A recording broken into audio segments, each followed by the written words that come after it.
Okay. I remember when I was in second grade, I was absolutely fascinated by the ocean. I really wasn't that big of an animal person, but I had a different love for creatures that live beneath the surface of our ocean. I remember the first time that I heard about the Great Barrier Reef. I was in second grade, and my class was getting ready to take a field trip to the aquarium, so we did an entire unit on marine life. I remember my teacher showing me a picture of what the Great Barrier Reef looked like. I was completely awestruck. For years, it was my dream to go there. When my second grade teacher showed me a picture of what the Great Barrier Reef looked like, it probably looked something like this.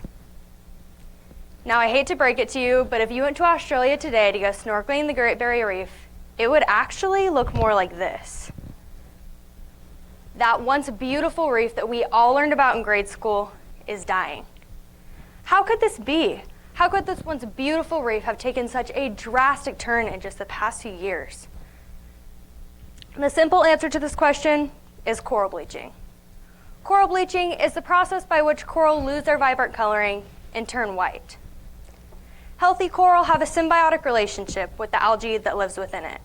However, when the coral gets stressed, the algae detaches from the coral, leaving it dull and vulnerable. Now, what is causing this stress within our coral reefs? The culprit is none other than ocean acidification. Ocean acidification is the process by which the pH levels in the ocean decrease, primarily due to high levels of carbon dioxide in the atmosphere.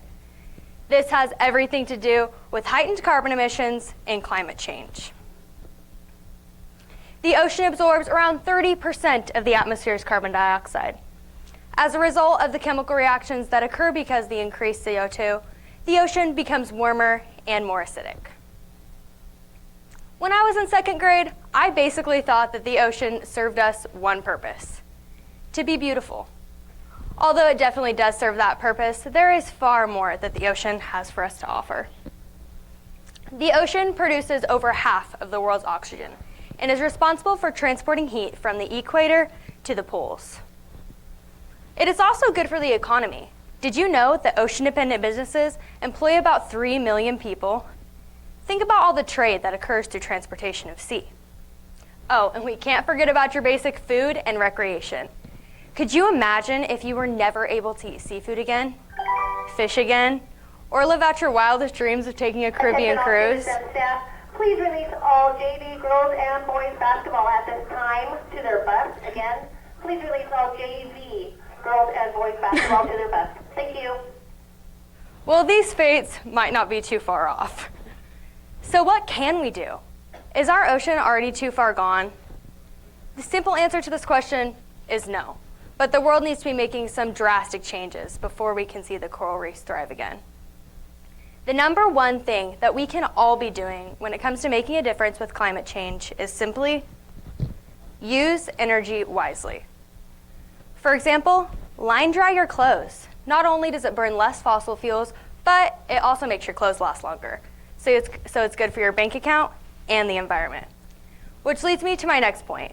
Transportation of goods such as clothing from foreign countries are often shipped in vehicles using dirty, unregulated fuel, which puts off a lot of carbon emissions when burned. So if you can, buy local. It supports your local community members and makes you feel better about your carbon footprint. Lastly, one of the more newer and creative ways to help deal with your carbon emissions is by offsetting them. The United Nations has made this process quick and easy by allowing you to calculate your carbon emissions for the year and then offset it by donating to a fund of your choice that helps fight against climate change. There's a lot that goes into ocean acidification, as well as climate change. I would be the first person to tell you that it's very easy to take the standpoint of, well, nobody else is going green. Why should I? This is why. Thank you.